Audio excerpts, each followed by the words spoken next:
welcome to the next edition of Serverless Craic. We're going to do something slightly different today. How are we getting on? All good? All good, dude. Loving life. Loving life. Yeah. Be out here in the Serverless Radio Shack there, Mike. Good I man. am. I am. And we podcast studio. It's AWS all fantastic. branded up too. Yeah. Bling. My speaker and everything. Whole lot. Whole set up professional all the Very way. good. Yeah, all good. Cool. So we thought we'd do something slightly different. I mean, we've obviously the book has been out for a while now, the Value Flywheel Effect that the three of us worked on with IT Revolution. And always thought it'd be a slow burn as it builds up as books are like. So we thought we'd do almost like an accompany. If either if you have the book, this might be interesting. This is going to be like a series of podcasts. We're going to go walk through the book and just give, some kind of side notes on each chapter, on each concepts. I think, it's probably maybe 2 years since we were working on this stuff. So it might be nice to talk about the ideas. And I think it's important to say that if you have the book, this might be some extra context. And if you don't have the book, you'll still be able to follow along. It's not like we're not telling you must buy it to follow along. You can just listen and enjoy the content and ideas. So we thought we'd just kind of go through like a nice kind of series. I've seen a few other authors do this. I think it's a nice approach to just talk about the work. We spent enough time working on it. We may talk about it. So I suppose, and again, this will be a series. So I thought we'd just kick off by just kind of talking about, well, really simple question. Why did we write this book? It's a good question, isn't it? What possessed us? A super question. I can probably start. I mean, I definitely thought I know the three of us have been working together for a long time, and I thought we did, well, collectively with a whole bunch of people, we did a lot of really exciting work over the past 10 to 15 years. I was super proud of that work, and I think we figured out a lot of really cool techniques, a lot of brilliant learnings. I certainly thought it'd be a shame to just let that go. Plus the fact that a bunch of people said this, you should write a book. Well, aside from that, but I did think it was a nice opportunity to just share the learnings and hopefully pass on some help to other people. It certainly wasn't to get rich or famous, because neither of those two happened. I think we've all benefited from a lot of content and books and sort of blogs and videos and what have you from others that have helped us in our career, helped us make a change and helped us modernize and do all the things we did. So I guess it's giving a little bit back as well to the community and to others who have helped us. But like I think like all of us, we were all very aware of some of the principles and some of the patterns that just seem to be cropping up again and again as we were starting to move around different parts of the orgs and make changes and try to modernize and try to improve what we had, right? So we were always sort of collecting good ideas and patterns and little nuggets of wisdom and little principles that we all started to collect together. So we had lots of this stuff, whether it's mind maps or worldly maps or blog posts or books or references or articles or patterns or code snippets, whatever it was. So we had a lot of this body of material that we were sort of slowly, three of us and others were starting to build and put together. So we had a good corpus of information. 100%. And I don't know what you think, but I think we were lucky enough to kind of work together for like an extended period. Like we've been working together in that area for like a long time, like 10 years or something like that, right? And even during that time, we went through lots of different kind of evolutions and lots of different kind of emergent, capabilities within the industry, like, so the emergence of early serverless, and, we kind of then went down sort of container route, and we kind of seen it. We had the big sort of enterprise kind of partnerships. And so you had tons of experience, and we kind of all knew what worked and what didn't. And we all kind of help each other navigate it, so we were always kind of validating our thinking, in a collaborative kind of, in a way, thinking about, where we wanted to be and what works, what doesn't. And, we spent long enough to kind of get to the point where we thought that this is actually our preference. It's almost, this is how we have done it, and this is how we would advise others to kind of go about it and help them navigate it. So again, it was born through just living through it, in a way. And there's lots, as you say, Mark, there's just lots of that we've just picked up along the way. And sometimes as well, like if you see something interesting, don't be sitting waiting on it. Just give it a name and try and state your opinion. And I do think, Mike, what you said, luck is a huge part of it. I think we were lucky enough to be working together. We were lucky enough to be working within a big company like Liberty Mutual, where you get the chance to maybe, experiment with the stuff. We were lucky enough to be working with the right partners with people like AWS that had, so there was a lot of luck in this whole phase of modernization in the cloud. So it was all right. And also lucky to be working with a lot of brilliant people in Belfast and beyond. So there was a lot of sort of, I don't know, that, what do you call it, that serendipity, or what do we call it? Serendipity is what I was thinking. It, You're right. it Yeah. was a nice, it was, and not skill and certainly on my part anyway, but just luck, the fact that all those things happened. So it would be a shame not to share some of the things that we were able and lucky enough to figure out. I think a lot of the ups and downs of the global economy as well, we've sort of worked through and lived through, where companies were expanding or contracting, teams were getting built up or let go. And I think a lot of what we've seen throughout our careers, we wanted to make sure that all of our people and all the people we worked with and all the teams we were working alongside were high up the value chain and were delivering meaningful outcomes, and were learning good skills, good practices, good principles that would stand them in good stead. No matter what the economic climate is, or no matter what the org is doing. So I think a lot of it was around enabling and empowering teams. Successful, right? There's one other point I would just kind of throw in there as well. I would wonder what you two think about it. Is when you're kind of moving away from that traditional enterprise stance, where you've got to like provision, you've got to do a certain degree of planning and discovery up front, then you've got to do your big bang kind of approaches, and you've got to get your infrastructure all lined up because it takes months to provision, and then, but when that kind of disappears and those opportunities present itself to kind of remove it, teams are they can move much faster, and but the speed then forces them into having to make better decisions, which completely changes how teams need to think and how they need to operate. And so we experienced that shift. Now when you look back over that time, it didn't seem as quick.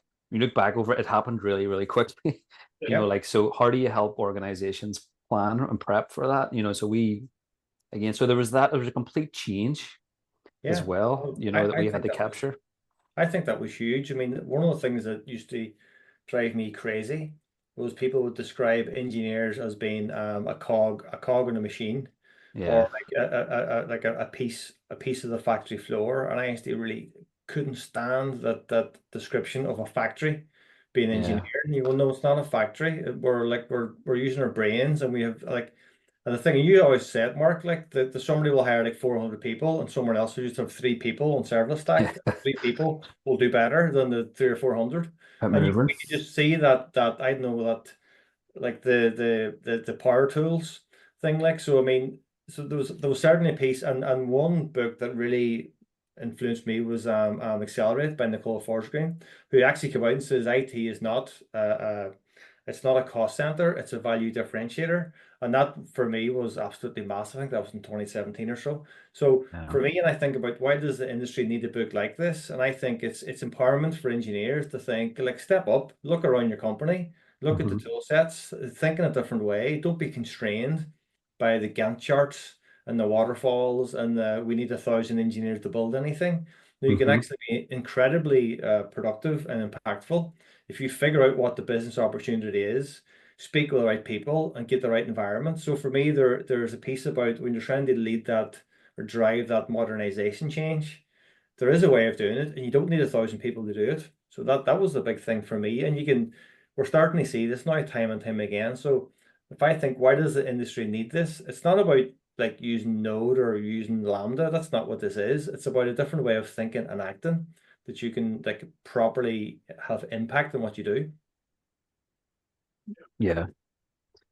No, 100%. And then I think when you embrace it as well, it kind of opens up different opportunities around it. How do you break an organization out of the traditional ways of thinking and your 3-tiered architectures, and then open up opportunities that kind of open up different paths? How do you get a modern organization equipped to react to opportunity but also respond to threat? and those are characteristics that you kind of want in your squad, and that's kind of, in order to be competitive and compete with organizations who kind of already have those characteristics and can maneuver like that. It's kind of, you got to operate very, very differently, and you got to weaponize a lot of these capabilities to your business as an organizational advantage. So the industry's becoming more competitive. Like, the expectations are higher, even developer experience, you're starting to see like tons of emergence around it. And it's, engineers are kind of picking where they go to, and there's certain expectations. So it's completely different. Like, as I'm saying, over a period of 10 years, I feel like there's been such a difference. So it's everything's kind of evolving. Yeah, and it's not about the programmer who knows this fancy technology and can type Ruby really fast. I mean, that's No. nonsense. That was always just a blip. I can't stand people who are like that. That's not what it is, And for the two forwards, I think are super interesting. I mean, maybe first Adrian Cockcroft. So, like, I remember Adrian working on the performance stuff with Sun years and years ago when I was back in Unix Sunland, but I remember being blown away by the talks he did about Netflix. I think he did a famous one at Java 1. I remember watching it going, wow, like this stuff is really changing. And I'll not repeat the talk, but it's just always following Adrian. And then as he was talking about serverless first, and he actually has a story in one of his talks where they were doing this huge migration from a mainframe, and they were spending months to plan it with all sorts of consultancies. And two or three engineers just decided one weekend to write the thing. I think it was in Lambda, and they had the thing half built over the weekend. So he's tons of stories of exactly this. So I certainly could see that, and Adrian wrote a lovely foreword. I could certainly see a connection with what he was talking about with what we were trying to do. Yeah. And I think that when we were lucky enough to meet Adrian a number of times before we wrote the book as well, even just chatting about this is what we were doing. These are sort of the building blocks we were putting together here to drive change and modernization. Here's all these sort of techniques and practices, and getting some of that validated feedback from Adrian going, actually that's pretty good. That's along the right direction. It was always huge for us, right? It was a big confidence boost that we weren't crazy. We weren't trying to do something that was totally mad. And he was one of the people who said you should write a book, and I thought that was really cool and really special. Must have been something different. When I after I had the book in print and I handed him a copy, he said, I tell everyone to write a book. You actually did it. You guys are crazy. Like, okay. But so Adrian was brilliant, super influence, and is proper pioneer, Adrian. Like, he's one of these kind of pioneering type guys, who kind of go ahead and kind of champion like microservices and things like that. Like, you think of the impact that guy's had on industry. It's he was always 5 years ahead. Always thinking 5 years ahead.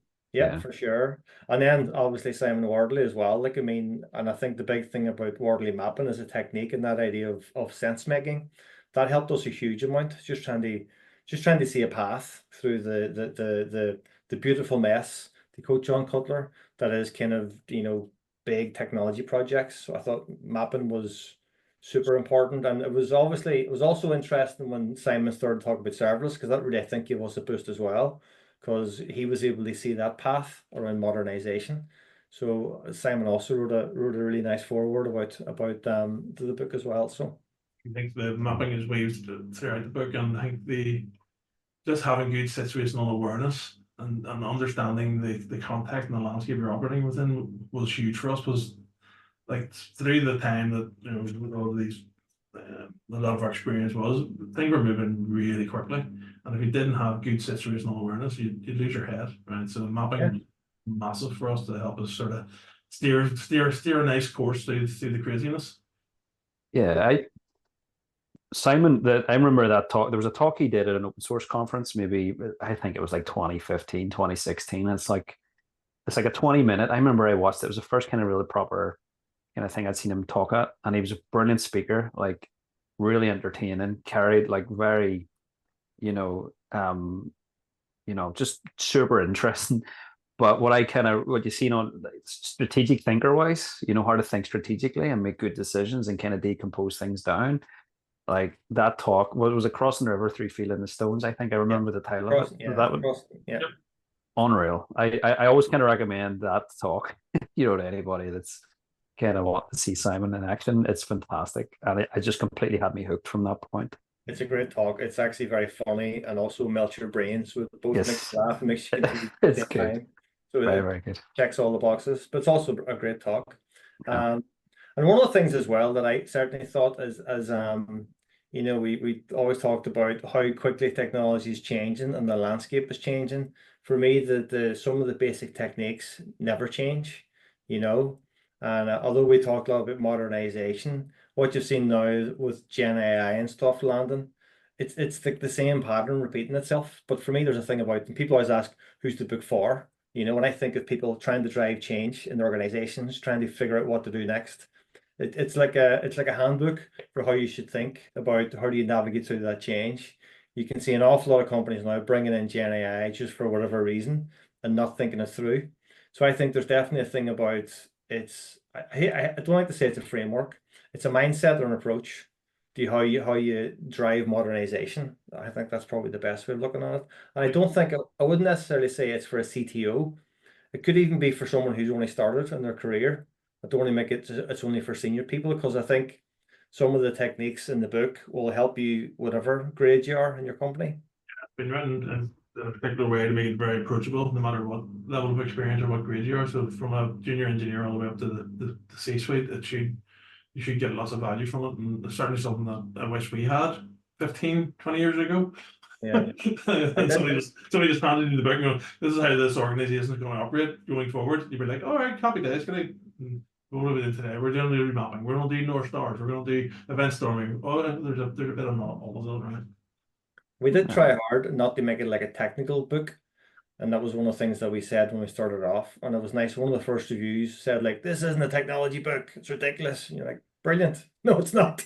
So, I think for anybody that's kind of looking to lead change or facilitate change, I kind of think a key strength of it is how to, like, ultimately what leadership comes down to making decisions and moving in certain directions. And I kind of think there's lots of good stuff in there around how to actually come to good decisions and set people up and teams up for making good decisions and how to approach those sorts of problems with those techniques and processes. So I think, to me, I don't think it was overly technical, but I think it's definitely for those who want to lead change and anyone in that kind of that sort of mindset. Make better quality decisions as well. I mean, we've all we're been around stupid decision making, like, so let's try and maybe eradicate some of that. And it's not for rapid success by burning everything down to the ground and getting rid of it. It's about sustainable long-term success and long-term value. Burn the boats. You'd be able to say, we're making these changes, we're getting the flywheel turning, and it should still be turning in 7, 8, 9, 10 years time, right? It should be a sustainable modernization and Yep. Exactly. Yeah. So that's the crack. We're going to hopefully kick off then a series. We'll just go through one chapter at a time and just share our thoughts. I hope this is interesting and people. It's just a nice kind of companion to reading the book or thinking about some of these concepts. So give us a look on the serverlessage.com and give us a follow on Twitter and give us a like on YouTube. Thanks very much. Thanks, everyone. Bye.